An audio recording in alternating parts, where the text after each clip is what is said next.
I'd like to take a moment and thank our sponsor. If you have a laser device for training and you want to take it to the next level, or if you're looking to get into using a laser device for training, check out the products at laserapp.com. LASRAPP.com. You can use code CSP2021 for 15% off the items you've selected. And thanks for checking them out. All right. Keeping with the bullet stuff for now, I noticed on your website, so you came out with the CX. We talked about that a little bit, Seth, Hmm. which is, and we'll get into that one too, and how Doppler radar changed the dynamics for where you changed the GMX to the CX, and how it changed the shape of the cantilever and all of that. But what's this ECX bullet? That one is for the European market. You won't see that available for sale here in the U.S. at all. That Okay. was we used that same technology from the CX, but in the international scope, there are a lot of cartridges and chamber designs that just aren't popular here in the U.S. And we make a bullet that it lends itself to really good accuracy and terminal performance from those chamberings, those cartridge and chamber designs, and those twist rates. So not a U.S. Not a domestically available product, but basically we use the same design features as the CX just to help the international customer get more velocity on target. Velocity makes those bullets work, and so they're just impacting their target with higher velocity using those same drag reducing features, just a different shape of bullet. Again, that lends itself to accuracy from their traditional chamber designs. Okay. That explains it.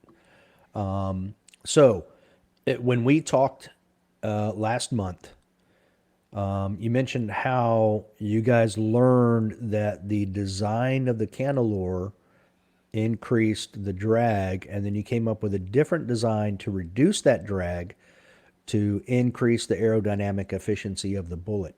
Now, I want to get a little bit more in depth on that, in that exactly how did the radar show, or how did you guys determine that it was the cantilever that was doing it and it was the shape of the cantilever?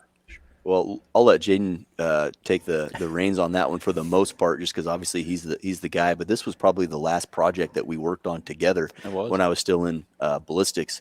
But the the cannelers, that's not a secret that a canneler or an external feature on a bullet like that increases the drag. That's been documented, long before we had a radar. So that's been known. But yeah, Jayden can run with what we did. But we started with a prior knowledge that you put a canneler on a bullet, you're going to increase the drag. Yeah. Okay. So, yeah, exactly like you said, Seth. It's a well-established knowledge that when you put a groove or a cantilever on a bullet, that it increases the drag. And what happens is you get a shockwave formation to some degree on that. So when I was giving you the skydive example of throwing out your arms and then your legs, well, when you put a groove on a bullet, you grow an extra set of arms to throw out. Essentially, is what that's doing. Ooh, So, freak. yeah, yeah, circus skydiving. Yeah. But so what we did was, the the the question of why is that geometry the way it is, there was no answer to it.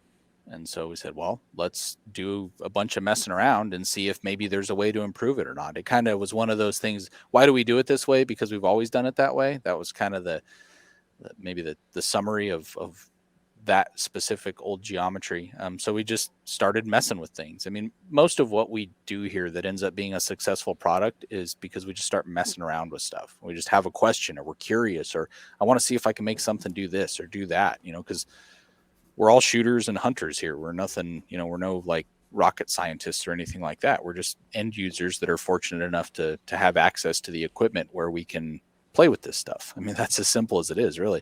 So yeah, we started messing with different things, and we discovered via the radar that with certain geometries it made it worse, and with certain geometries we made it better. And so we studied and targeted the ones that made it better, and that's what you see on the CX product. Okay. Some of the best products are made just messing around, because that's how Post-it notes were discovered. A guy at 3M was messing around with different glue, and he's like, "Oh, this one doesn't work. It just keeps coming off." And then they're like, "Hey, wait a minute. Oh, that's a pretty cool idea." Yeah.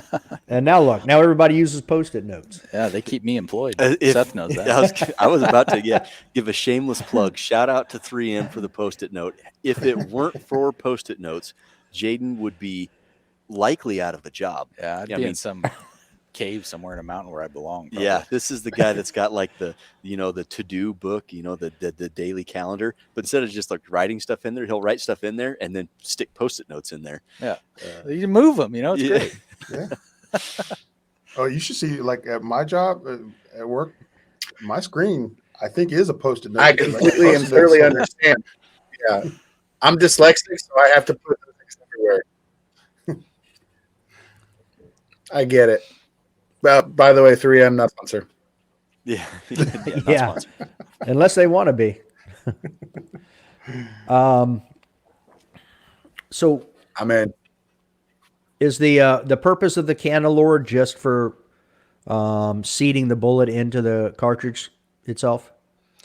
No, there's several attributes that make it desirable, and probably the biggest one has to do with pressure.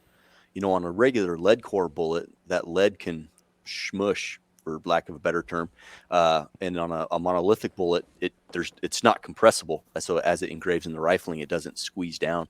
And so by adding grooves like that, and various manufacturers have different numbers, varying from 1 to 3 or 4. We usually use 2 on our bullets, but 1, it reduces the bearing surface that's actually riding in the bore, right? So there's less material engraved. And then 2, it allows an area for the material that is engraved to deposit so that it doesn't deposit in the barrel. So the big one has to do with lowering pressure and lowering fouling. That's kind of the chief importance of using it on a monolithic bullet. Because, if you could get away with no cannelers, that's the best way to make a bullet from an external ballistic standpoint. But you're going to run into increased fouling and increased chamber pressure because it's going to increase the rate of fouling, and it already is going to operate at a higher pressure. You're going to increase your rate of pressure as you continue firing because your barrel is going to get increasingly more fouled. Okay. Now for the audience, you have to explain what a monolithic bullet is. A bullet that is a homogeneous material. So a lead core bullet, a cup and core bullet, has a copper jacket, and then we insert a lead core, and then we swedge them together. Homogeneous bullet, a monolithic bullet, monometal bullet, RCX starts life as a pellet of a copper zinc alloy, and then we smash that into the shape we want. So there is no core, there is no jacket, there is nothing. It is a solid construction of one material. Okay, yeah, I just want to make sure that everybody knew what that was. Now, are all of your hunting bullets monolithic bullets? No. Monolithic bullets do have a huge value from a terminal performance standpoint, but so does lead core bullets. There are a lot of advantages to using a lead core bullet, and so I would say the hefty majority of our hunting bullets are still a lead core projectile. Lead always has been and always will be one of the best materials you could think of to make a bullet core out of. And they do really well from a terminal performance standpoint for a large variety of applications. So almost all of our hunting bullets still have a lead core, but the monolithic bullet is growing in popularity. Any area that has a lead restriction, like California most notably, has to use those bullets. And they penetrate really, really well. They usually out-penetrate a lead core bullet, but from a design standpoint, there are some limitations there. So, there's some shape that you can't do because it takes a really fast twist rate to stabilize a long bullet. And likewise, speed makes a bullet work, and a monolithic bullet simply requires more speed to make it work than a lead core bullet does. So your range is limited as well. Okay. So I'm holding your 308 150 grain SST. Okay. Mm-hmm. It has a candelor. Yep. Right there where the cartridge, at the very tip of the cartridge, there's a candelor. I can see it. Now, how you guys talk about 2,000 feet per second to get your 1.5 time expansion on hunting bullets, On the which I CX. know, right, on the CX. Mhm. But with your bullets that have a cantilure, when you're over 2,000 feet per second and you're doing your terminal testing, have you noticed them breaking off at the cantilure at all? No, it's actually quite the opposite. Typically, they Okay. hold together better on a lead core bullet. Now, our lead core bullets do not require the 2,000 feet per second of impact speed. Like I'd mentioned previous, these Okay. monolithic bullets, they require all that speed. But a lead core bullet like that SST, you'll get caliber and a half expansion down to 1750 feet per second on those. And at the higher velocities, that cantilever on a lead core bullet, that cantilever gives us a place to crimp the case mouth. So it does help with loading. And then it also helps squeeze the core inside the jacket. So at high impact speeds, like you mentioned, over 2,000 feet per second, where that lead is expanding and flowing, that cantilever squeezes the core to help reduce the chances of that lead core popping out of the jacket. And when you get a jacket core separation, depending on where it happens in its terminal performance cavity, it can limit its penetration. So we want to try to squeeze those bullets together. And so with an And, SST that expands really quickly and expands well at lower velocities, that cantilever actually helps hold it together. okay. Yeah, well, yeah, and if it separates, then your path pretty much becomes unpredictable at that point as well. Depends on the bullet design. With an SST, it'd be a little more unpredictable. Jayden could expand on it if you want to go down the terminal performance rabbit hole of that ELDX, because that one is kind of a unicorn, if you will, on the way it performs with expansion.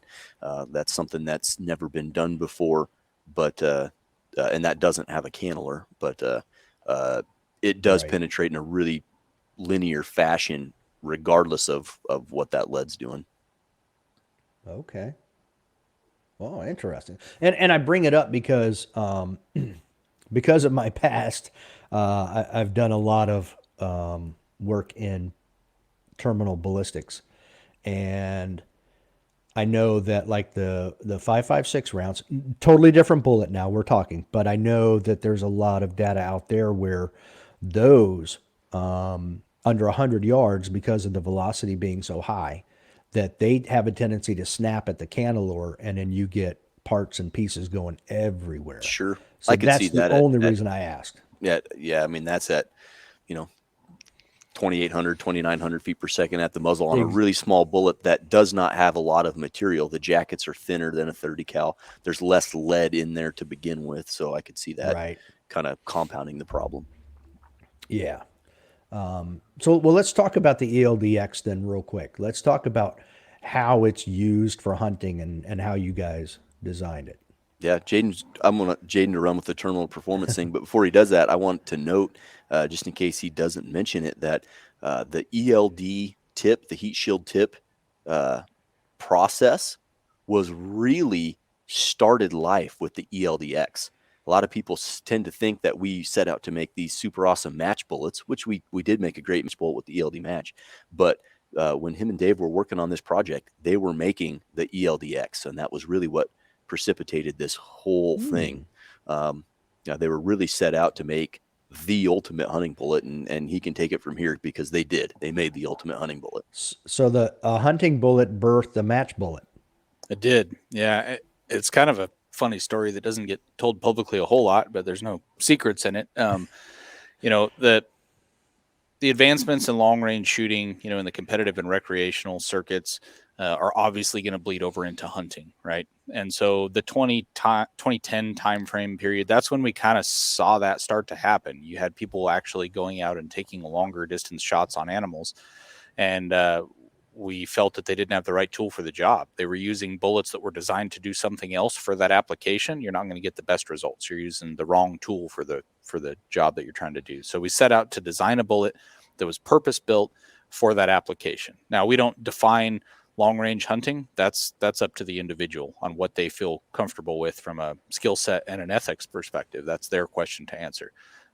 We always say if you can get closer, you absolutely should. You owe that to the animal and to the rest of the hunting community. But So in process of that, we designed this bullet, and the goal was to try to get it to expand at lower velocities. That correlates to longer range shots. You've lost a lot of velocity by the time the bullet's at whatever long distance downrange. The problem there is, as Seth has noted many times in this, you have to have velocity to get the bullet to expand. And so we were working at the bottom end. So I can build you a bullet that will expand at really low velocities perfectly. Works every time. But when you shoot an animal at 50 yards, the bullet comes apart because it's designed to work at slow velocities. When you hit something at fast velocity, it can't hold together. So that was the problem, is how do we design a bullet? Because in hunting, you might take a 50-yard shot, you might take a longer distance shot. It's not up to you. So how do we design a bullet that will withstand both of those extreme ends of performance? So we set out to do that. We got the radar. We're doing all these bullet studies on it, and we've got a bullet that's fantastic. I mean, this thing holds together when we shoot it, ballistics gelatin or an animal to muzzle, and same thing at quite far distances beyond what we would consider ethical downrange. It's working great.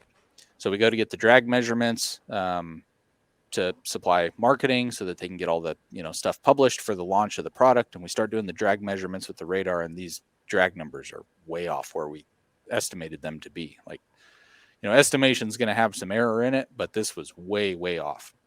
That's what led to the rabbit hole discovery that came out as the heat shield tip, so that we figured out the tips were melting. That's why those BCs were so low. But so after we figured that whole thing out, got that fixed, the product got delayed. I don't know if it was a year or 2 years. I want to say it might have been 2 years. I don't remember. Whatever. So back to the R&D drawing board, figure out this tip thing, get all that straightened out, then go back and bring that into the ELDX, bullet design itself. Now that's unique because, like Seth was saying when you guys were just talking about the cantilever on that SST, as he said, that allows us to kind of grab hold of the core, to keep those two together. But we just got done talking about how that increases drag. Well, we didn't want anything that was going to cause the bullet to slow down faster because that would limit the range that it would perform at. So we don't want a cantilever on the ELDX. That would just hurt what we're trying to do. So we developed a different way to hold the core in to the jacket on the inside of the bullet instead of the outside. So now we get that same retention of the core to the jacket that we had with the SST, but we do it on the inside, so we don't have to have a cantilever that's causing increased drag on the outside. But that bullet was unique because we figured out a way to get it to continuously expand is the easiest way to describe it. So a traditional bullet, when the nose opens up, it kind of happens in a pretty rapid fashion, and the nose is opening, and then it is an expanded mushroom, and then it stops there. Right? That's kind of it goes and then it stops. With the ELDX, what you have happening is essentially a constant expansion. There's never it opens and stops. It opens and keeps opening as long as there's enough velocity there. And so that's why that bullet can hold together when you shoot something at 50 yards, but still expand at long ranges. So at 50 yards, the continuous expansion is occurring because there's so much velocity that bullet is just getting worked really hard. So it's just continuing to flow and expand. But when you shoot it at the longer distances where the velocity is reduced, it works like a traditional bullet would up close, where it kind of just comes open to its max diameter and stops there. So that was something we kind of cracked the nut on that we had never done before with the ELDX. And that continual expansion that he's talking about, why that to go back to that SST, and if the SST core comes out, then it kind of goes wherever it wants, because it's continually expanding, and some of that leading lead can get sheared off. It penetrates in a straight line because there's not an imbalanced drag based on frontal diameter that makes it do one thing or the other. So by the time the lead flows to the point where the lead flows out of the jacket, you're 16, 17, 18 inches into your penetration, and you're straight lined through the thoracic cavity before that lead core comes out. So you get that straight performance. And again, it's not designed to make the lead core come out. But by the time that happens, if your impact velocity is high enough, you're into, through, and out the other side of your heart and lung area. Okay. Cool. So the ELDX would be the way to go in that you wanted to double lung everything. The ELDX is going to do it because it's always going to be that straight shot as long as your angle's right. Yep. And it's match accurate. We hold it to the same accuracy standard when we manufacture that bullet as we do our match bullets. Right. So you're getting a match accurate bullet with the external drag characteristics that make long range shooting, what it is. and then you get all the terminal performance benefits to go with it. It really is the ultimate bullet. And to go back to Jayden, Yeah. when he first started that explanation, I think it was delayed 1 year because in October of 2014 we were running the Sniper Adventure Challenge, and we were on what would be the southeast side of Sheep Mountain, walking down the road. And I remember you saying, "You're never going to believe this, but we can see on radar that the polymer tips are deforming in flight." Yeah. And we talked about it for a couple miles of walk. That was in 2014. We launched new products in 2015 with that new bullet. Yeah. So it's delayed a year, I would suspect. Old Sheep Mountain. Yep. Wow. I'm gonna take a gander and guess that the way you guys are holding the jacketing to the bullet is Gorilla Glue. I'm just going with it. Yeah. So I can neither on the confirm inside. or deny that, but you can probably gather from that what you will. Yeah. Yeah. Loctite just wasn't good enough. Had to go the Gorilla Glue. Right. Okay. So let's get into the 4DOF then. How does everything we've just talked about, how does the 4DOF calculator take that into account and give us the correct dope or data for our rifle and scope? Well, the story of Fordoff is probably interesting in all this stuff we just talked about on these discoveries made in that time frame. Fordoff came out at the same time. So like I said earlier, we were using the radar to publish those 800-yard BC numbers, as is noted on that website page.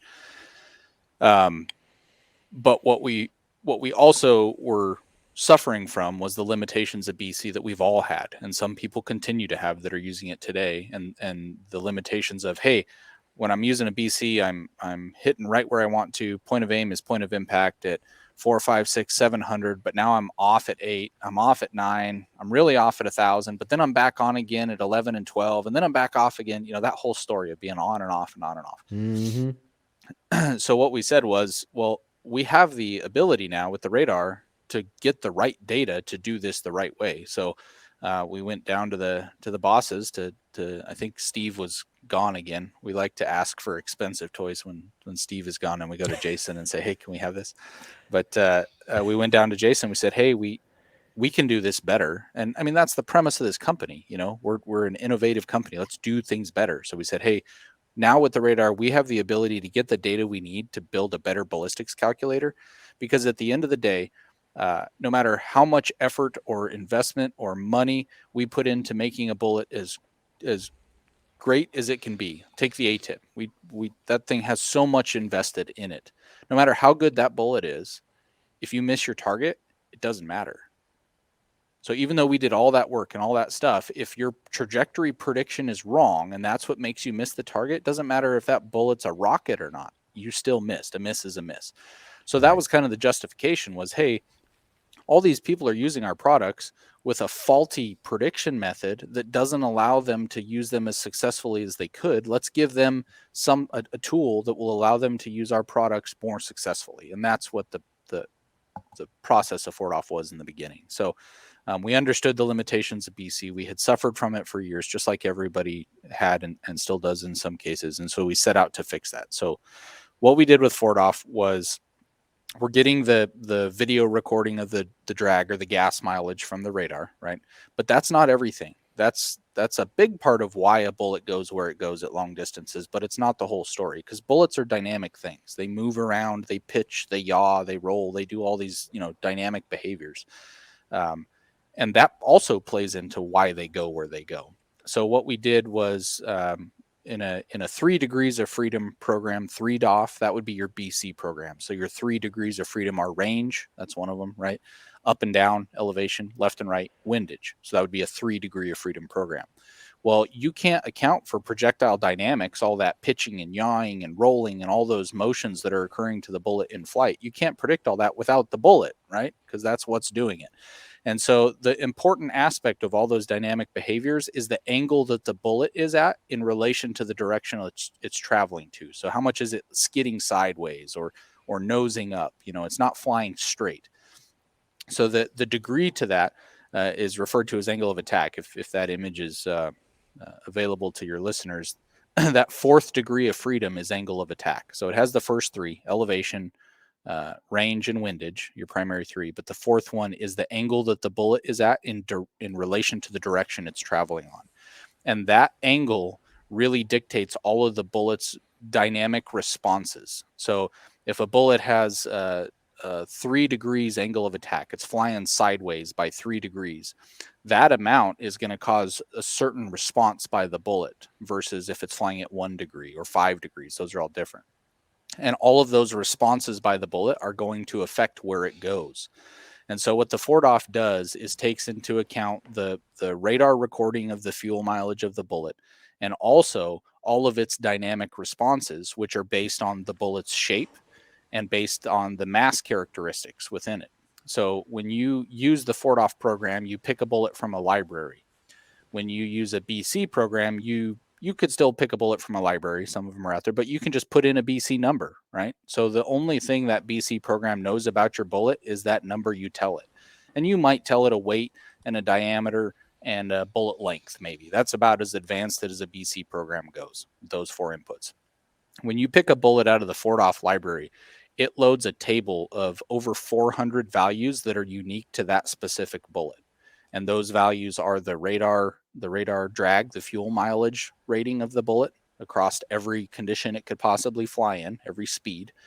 And then also all of those dynamic behaviors that it has. It's called moments and coefficients in aerodynamics. And all of those are based on a physical model of the bullet. So we lay out where's the lead, where is the copper, where's the air, where's the tip, what are they made out of? You get exact locations of center of gravity and the inertias that bullet's going to have. So all of that is what is fed into the FORDOF engine to run a trajectory calculation.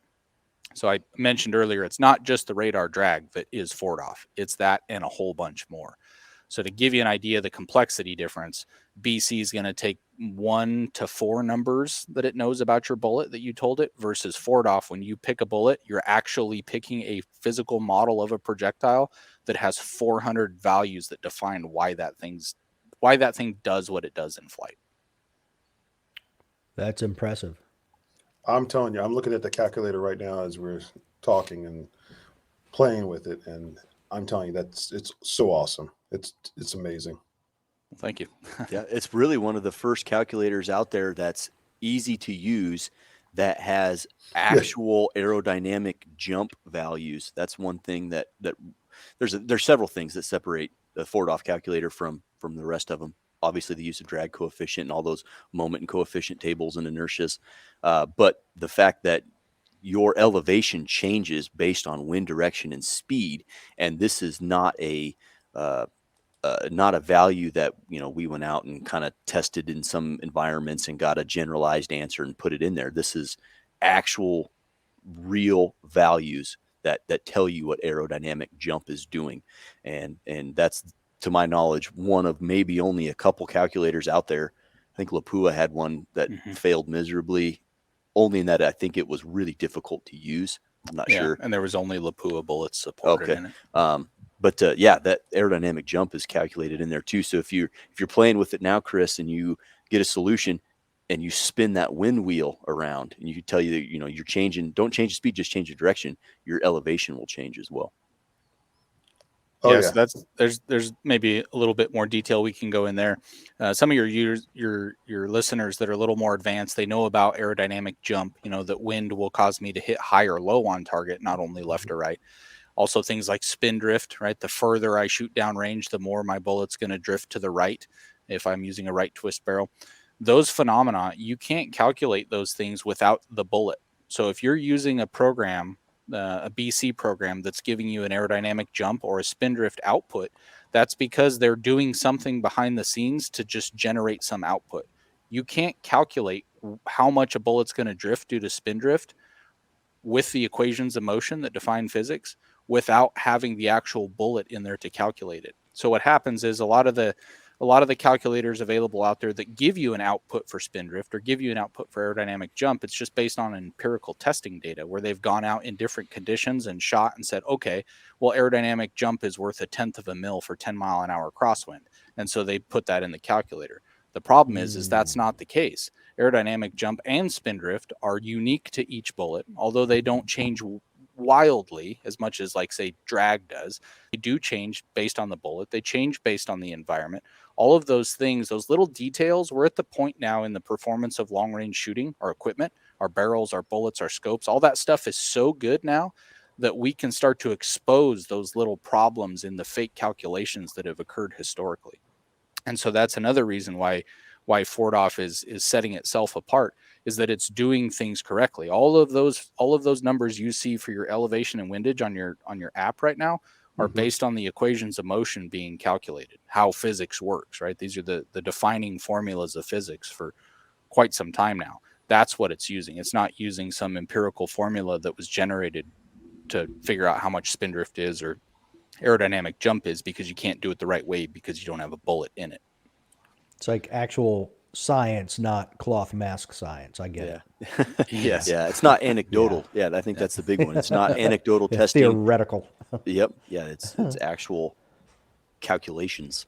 Yeah, this thing is amazing. I mean, I'm just sitting here even now, just like, clicking on the Earth-based effects, and you using your phone to do the angle. That's Do the probably angle and another one we could talk about. I don't know how, if you even want to touch on it, but the oversimplification, I think, of, and probably the overuse of what most people define as Coriolis, and then how our Fordoff uses the Earth-based effects. And that's been pretty neat to learn. And I know very, very limited amounts of that. Jayden's obviously the holder of that information, but just learning about how that 8-Vos effect was discovered kind of goes against my original thoughts of Coriolis. That's been mind-blowing, to say the least. Yeah. Yes, because I do think for most people it's overused, overly talked about, because I don't think it has a whole lot of effect unless you're talking much, much further distances. But let's get into that. Like, what distances are we talking about where it actually starts to have an effect? And how did you guys discover its effect on the Doppler radar?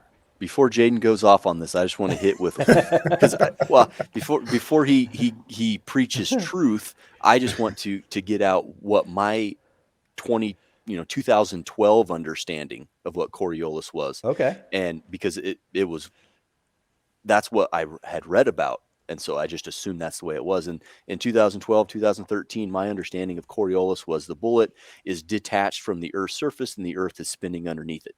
And so the target's moving because your bullet's removed from Earth's surface. That's the way I understood it. And Jayden can go on from there, because I think I'm probably not alone in that belief, because that's been kind of how it was laid out. Well, you're absolutely correct. So we're done here. So in the app, you'll see it's called Earth-based effects. It's not called Coriolis, because there's actually a separation there that's important to note. So Coriolis is the effect that occurs when shooting any northerly or southerly direction, right? So if you're not shooting exactly east or west at 270 degrees or 90 degrees, there is a Coriolis component, and that's because of the northerly or southerly direction of fire. And what that's caused by is kind of related to what you were saying. That level of understanding isn't completely wrong, but what's occurring is you're launching the bullet from a position on Earth, a latitude, and that latitude has a circumference associated with it of the Earth, right? The Earth's an ellipsoid, so the circumference changes as you go up or down in latitude from the equator or the poles. So you're launching the bullet from a certain circumference of the Earth.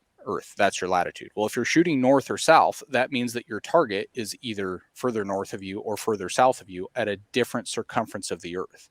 Well, the Earth rotates at a constant velocity, a constant speed. So if you change the circumference of where you are and where your target is, then you're going to have a change in essentially the rotational speed of those two things at that point. So what happens when you're shooting north is you're shooting from a rotational velocity A, but your target is at rotational velocity B. It's at a different point. So as the bullet's on its way to the target, that time of flight, the time it takes the bullet from leaving your muzzle until it hits the target, that time association means that one of them is spinning faster than the other one, and so it's going to move left to right on you. And in simple terms, that's what's going on. That's Coriolis.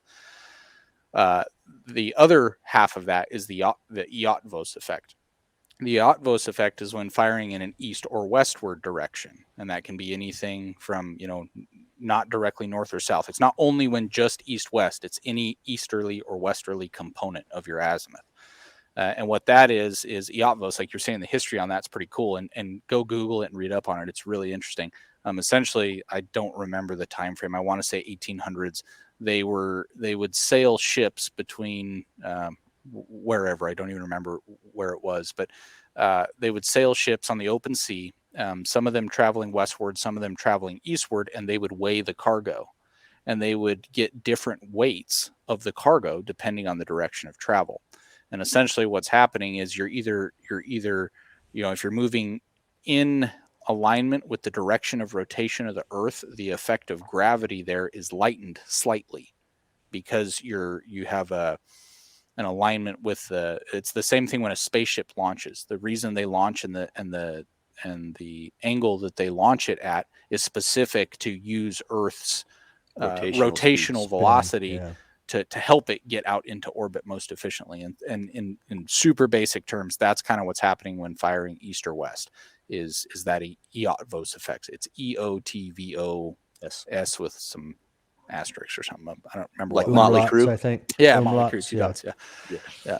So that's what when you select Earth-based in FORDOF, it's taking into account those two things. I think in the long-range shooting community, everybody's historically been wrapped up over the Coriolis effect, and they lump everything under that title, and that's not technically accurate. And just like Jayden was mentioning, when they discovered that Eötvös or Eötvös or whatever, however you pronounce it, the ships are in the ocean. And so the fact that like the bullet's detached from Earth or whatever, like in the, if you zoom out, the bullet's still very much on Earth. Yeah. But so Dave, you're saying, you believe the effects of it to be really small unless you're really shooting a long distance, and you're absolutely correct. I mean, if you think about how big Earth is, although from our perspective, a 1,500 yard or 2,000 yard shot is a really long ways from the perspective of small arms ballistics, it's not in regard to the surface of the Earth, right? You're not really changing the circumference. The difference in circumference between you and 1,500 yards north of you really isn't very much. And so what you end up seeing is for small arms applicable ballistics, the change is so small that it's eclipsed by way more things of higher magnitude, like probably 1/10 of a mile an hour of wind speed error is going to eclipse Coriolis. All those things are just going to make it not even worth concentrating on. Now, there's a romanticism around it, right? I'm accounting for the rotation of the Earth because I'm shooting so far. That's how good I am.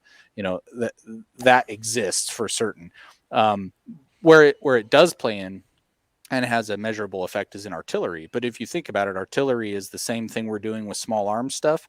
It's just over a longer distance, and they're not using a line of sight optic, a scope to aim it, right? They're using an angle to launch that artillery piece at to get it to hit, 10, 20 clicks away. Where those effects are actually having some impact on where the bullet's going to hit, because the time of flight is so long, right, on those sorts of firings, that's where you see it. But we still account for it because it is present, and you should account for everything that you can, because those things can lump together and cause you to miss even further out if you don't account for it. Right. Cool. That was good because I actually did have the question, so I'm glad Huggy brought it up. It was perfect timing. You're welcome. There's another maybe quick offshoot that we could touch on there, talking about the artillery stuff. So another thing that FORDOF does that's different than any other program I'm aware of is how it handles the atmospheric conditions. So most other ballistics calculators will take the temperature you tell it and the pressure and the humidity you tell it. It'll take all those three things together and calculate an air density of the air, right, which is affected by temperature, pressure, and humidity. And it assumes that the air density is static. It's fixed between you and your target, because small arms trajectory predictions are considered to be less than 15 degrees. Once you go over that, you're talking artillery stuff, right, where you're going really long. Well, under 15-degree angle of fire, your air density is pretty static. But the problem is that we shoot in mountains sometimes, and we shoot Mhm. uphill and downhill in those mountains, and sometimes at 1,000 or 2 yards. And so what happens is the temperature and the pressure within the atmosphere changes based on where you are from an altitude standpoint, right? The higher up you go in altitude, the less atmosphere there is sitting on top of you. It lowers the pressure. The lower you go down at sea level, you have way more pressure in the air because you have the entire atmosphere of air sitting on top of you. That's where air pressure comes from. So if we're changing, the altitude of our bullet is changing a lot. We're shooting, 1,000 or 2,000 yards uphill at a steep angle. That bullet is climbing in altitude on its way to the target. Well, it's if altitude or if pressure changes with altitude, and temperature does as well. That's why when you go to a mountaintop, it's so cold up there. The temperature and pressure change at a pretty constant rate with altitude. So if our bullet is climbing substantial amounts of altitude as it's on its way to its target, but we assume that there's no changes in temperature or pressure, we're going to have errors in where it's going to predict that bullet to go, right? Because both of those things influence the trajectory. So what FORDOF does is when you tell it, it makes you tell it an altitude, a temperature, a pressure, and a humidity. And what it does is it says, okay, you told me this is the temperature, pressure, and humidity at this altitude. Well, those change at a pretty constant rate in the atmosphere. So it then extrapolates out an atmospheric table up to, I think we go up to 15,000 feet and down to negative 600 feet. So it builds an atmosphere based on what you told it from this one point where you gathered data. And then when it does a trajectory prediction, it pays attention to the altitude of the bullet as it's traveling to the target and accounts for any changes in temperature, pressure, and humidity that exist because of that change in altitude. And you won't get that with a BC-based program because, again, what it does is takes those three, Right. calculates them all together as an air density, and says that's the same no matter where the bullet is. Mm-hmm. Okay.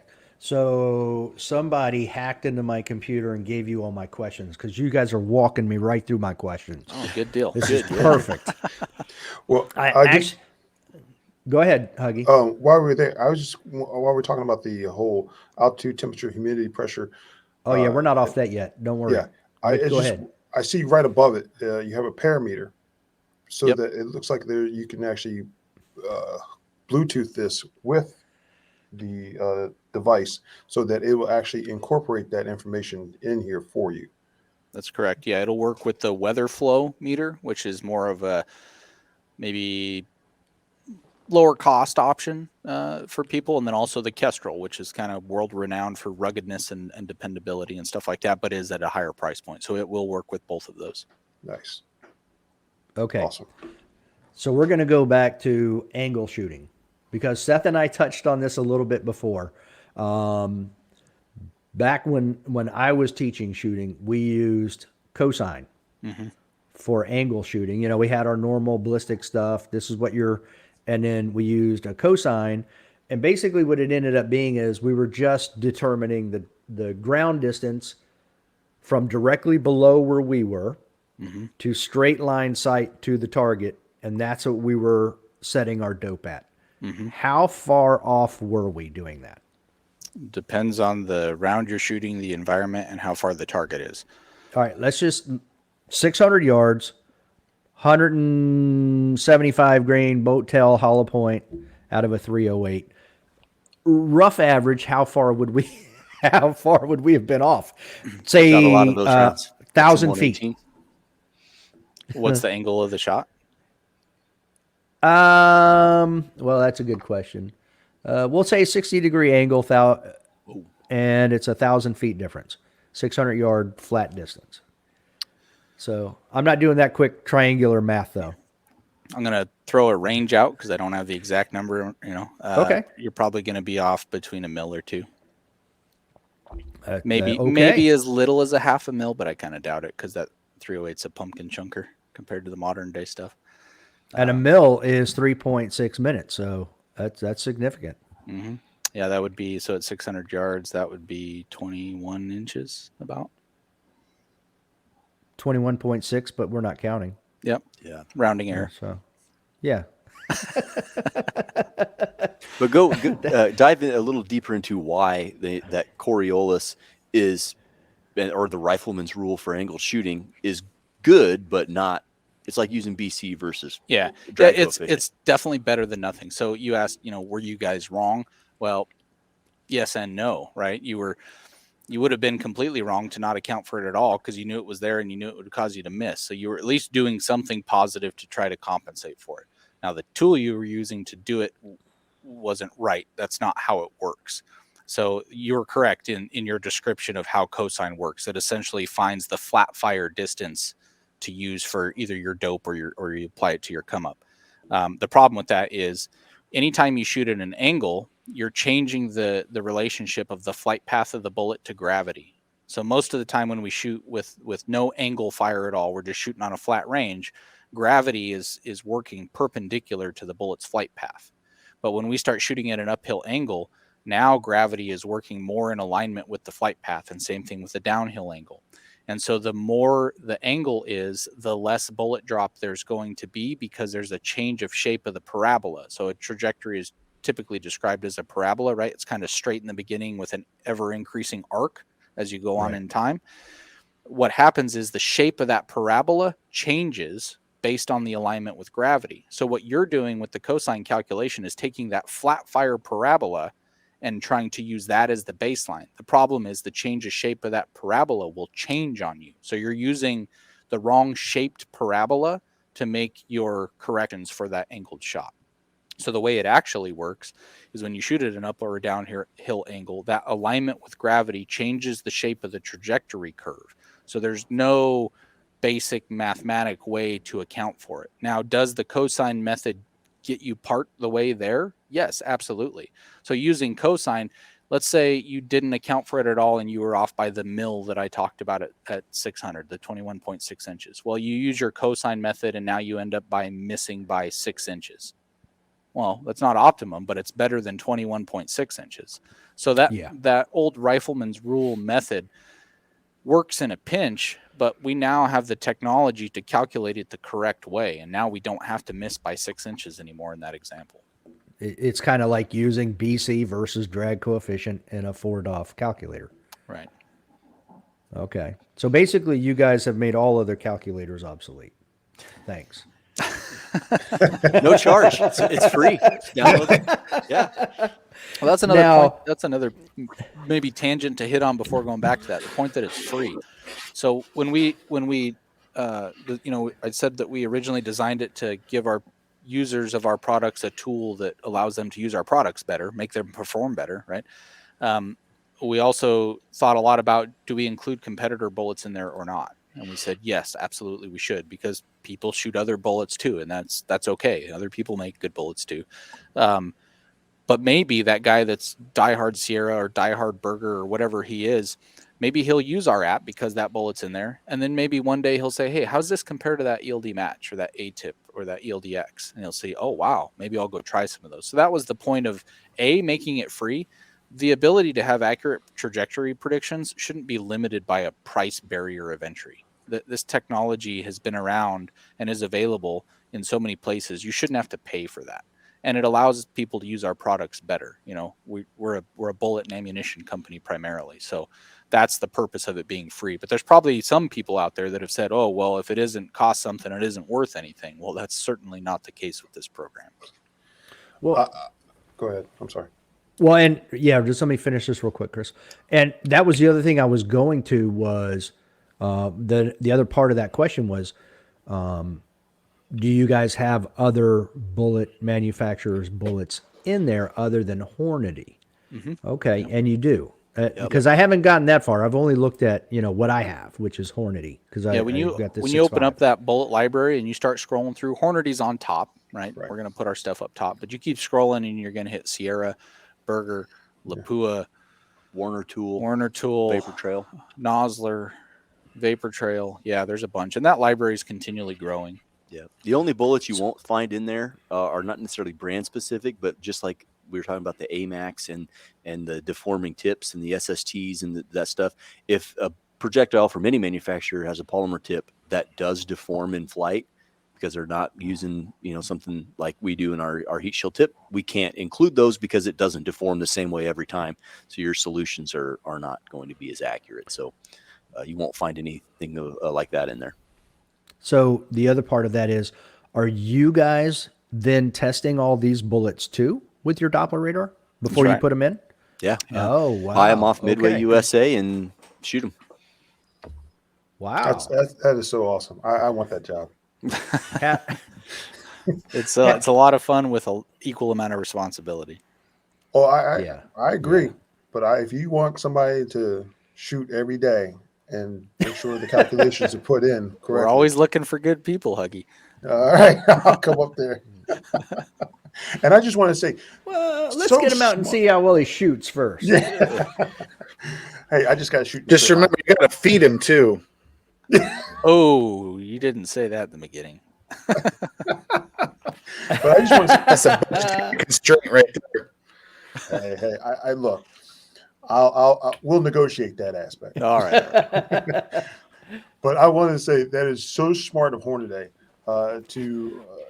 to allow this to be a free app program. I mean, that is just absolutely genius because, like you said, you're allowing other people to say, "Hey, you've got all the most of the bullets in there that this person might be shooting, this other person might be shooting something different," and they can go in there and be like, "Hey, we can go in here and use this," and that just shows how smart Hornady is because they're gathering other people to come in and they might say, "Hey, they're doing it right, they're doing it smart. Why not go that route? Why not go with Hornady?" So, kudos to you guys and Hornady for that. Thank you. Yeah, thanks. And when Well, do those I were- need to sign that application? We'll talk about it offline.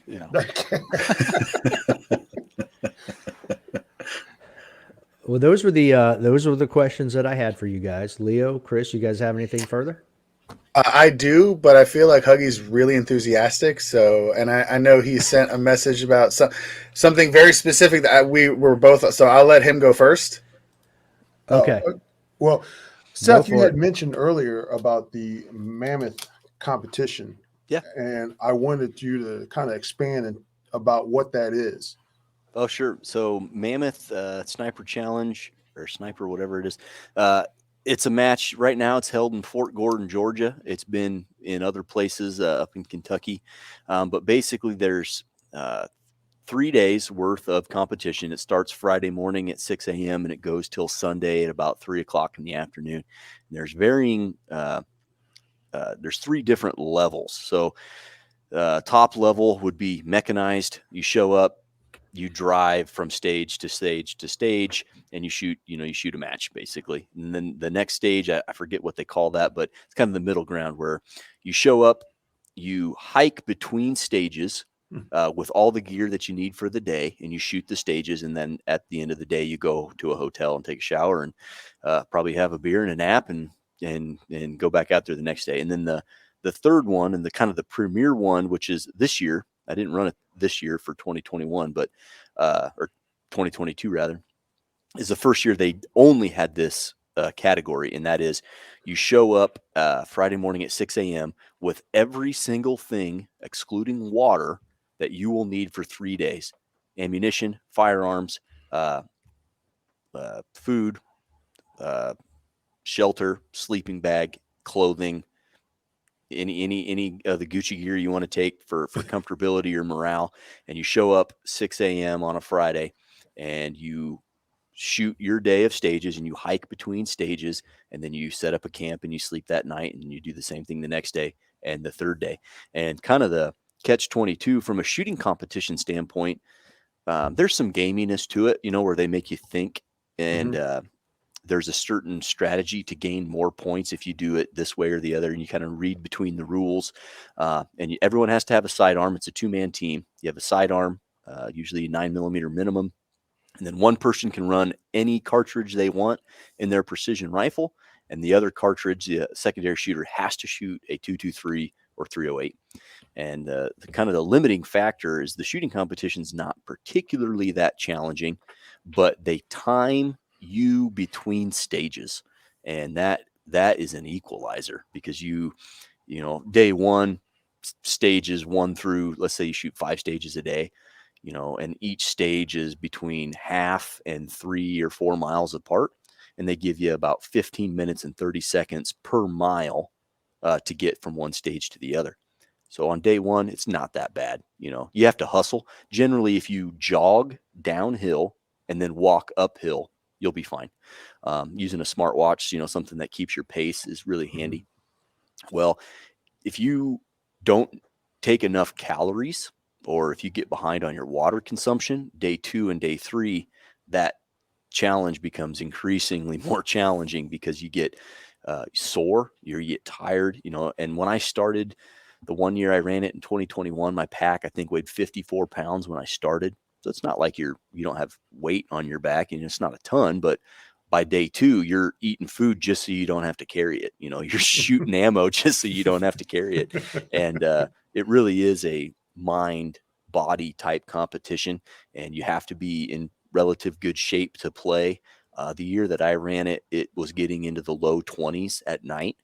I just talked to some guys that ran it in 2022, and it was like 40 or 50 degrees at night. So it was a way more manageable just from a morale standpoint, but it really was an awesome match. It was an equalizer because you had to be in shape to play.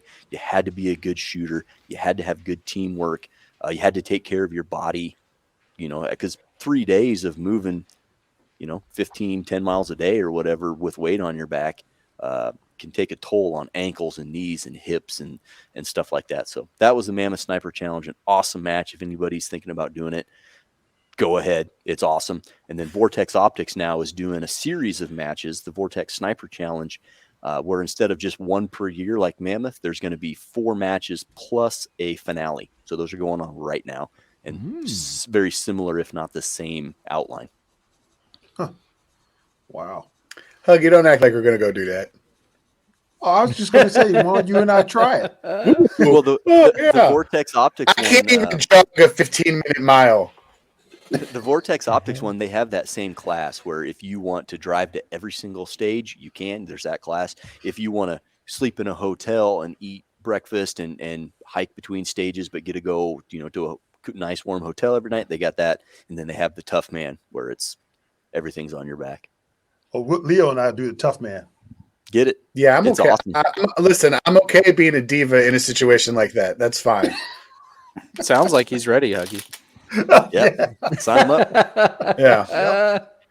Yeah, Oh, you bring the golf cart and I'm in. It'd be worse than an old married couple. Holy cow. And I would like to point out, round is a shape. Yep. Respect. Right.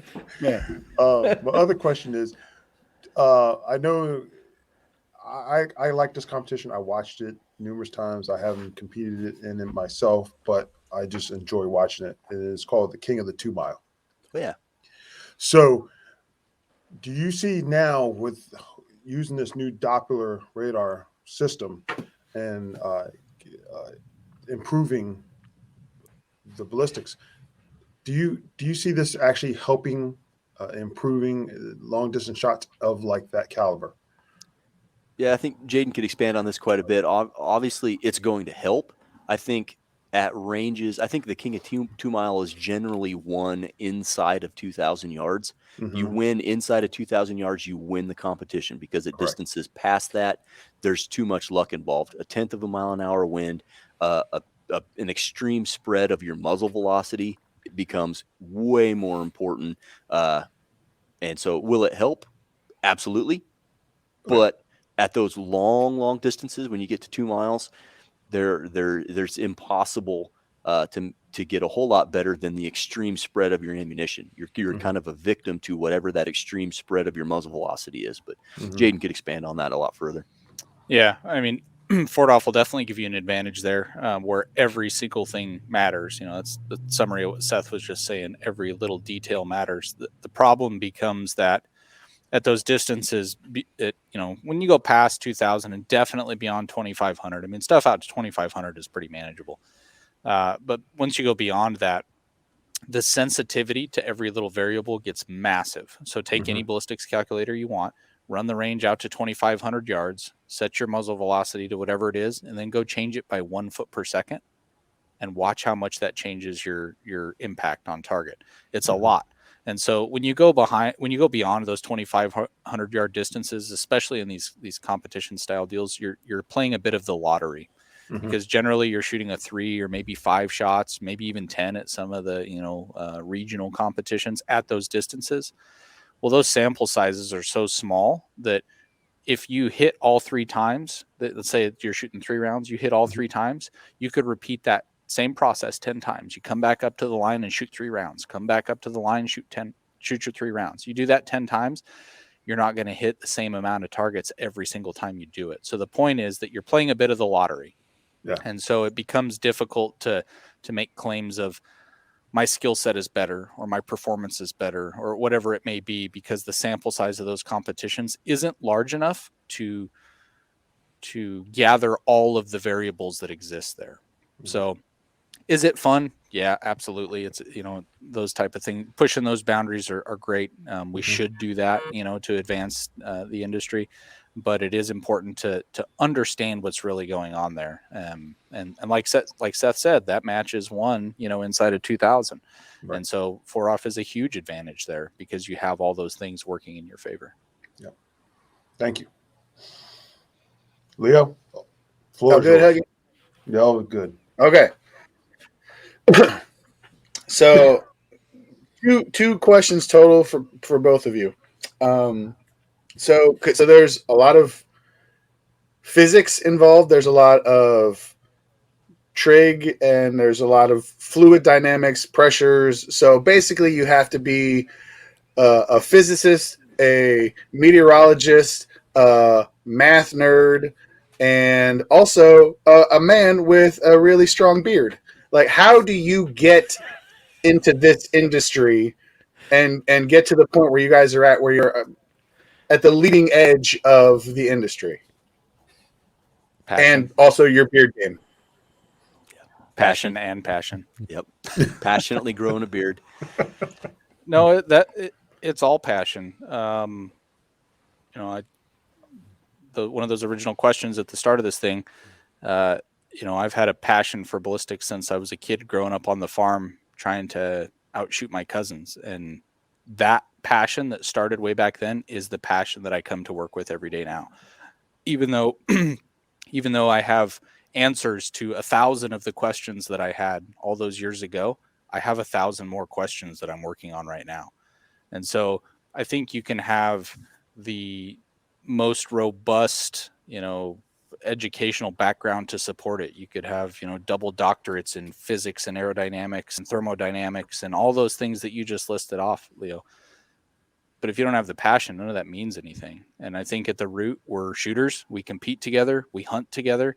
When we go out to dinner with our families together, we're generally talking about this stuff. Like, it doesn't stop. So to boil it all down, I think it comes to the passion that you have. And I can expand on that on the other side, because like Jade mentioned, it is 100% comes down to passion. And when you match that up with an employer that is willing to let you chase that passion and give you the resources to do it at an extremely high level, a 6-figure Doppler radar, like, buy it, and then to turn you loose on it and just, basically say good luck. When you have someone who's passionate and driven and then has the resources and the support of an employer to go as deep and as far into the weeds as you feel is necessary, then there's no limit to what you can discover. There's no limit to the products that you can develop, because it matched so perfectly. If you took Jayden's incredible ability to learn, compounded by his passion for what he's doing, but stonewalled it against an employer that wasn't willing to expend money on R&D and wasn't willing to let him not have a thumb in his back as he's exploring the world of ballistics, you wouldn't have the innovation from Hornady that you do. So it's everything he said, but then it's matched with the employer that lets us do it. Absolutely. Yeah. And I think that's a really good point. And anybody can say at any point, like, pretty much exactly what you said, that you have these people that have this amazing capability, but if they don't have that support system, then like you said, you spend 6 figures on a Doppler and then just go sit there and look. So that's awesome. Like that's very cool to get that perspective. And a little bit more into that side of it is my second question. Talking about the polymers and all this stuff, and some of it might be proprietary. So if it is, just stare at me and be like, okay, we're good. But I know that a lot of this has some carryover into like the aerospace industry. Did you guys do any talking with those guys that are at that high end of those supersonic airplanes and talk? Is there any crossover with the materials science for those ballistic tips and those high heat tips that you guys are using? No, because I think although it seems related, it's totally different. Like in aircraft, you're maintaining speed. So, the rate of velocity decay that is small arms ballistics is kind of unique to that. It exists in the artillery world and some other projectile formats, but they're also not looking for the same things in artillery that we're looking for in small arms, right? I might want to have the bullet, not have the tip deform while making sure that I can make it expand with an ELDX, right? That tip serves multiple roles, where maybe in artillery it serves different multiple roles, or maybe one role or something. So although they're related, I don't think they're aligned in their end goals enough for there to be that universal crossover.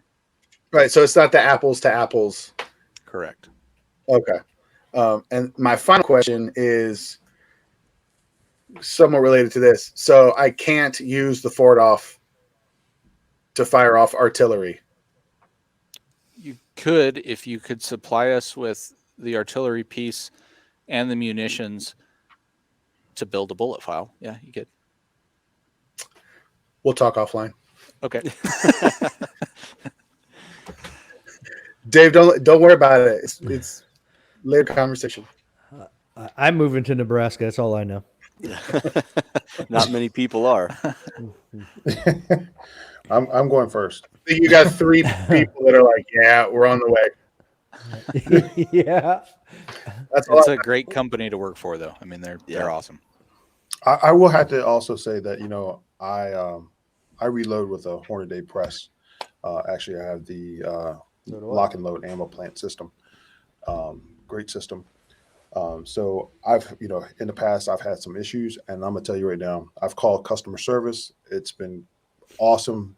They were willing to just walk me through any issues, or just say, hey, we're sending you the part out. And it was like, that's awesome. And I'm thinking it's going to be a couple of days. Nope. Next day it was here. And that's one thing I will have to say about the customer service for Hornady is amazing. Even during the pandemic, I will have to say that I called, and I know a lot of the employees were working from home, but they were able to get what I needed and shipped it out to me, even while they were at home. So again, my hat's off to Hornady for, the customer service and everything. Yeah, appreciate it. I take that one really personally.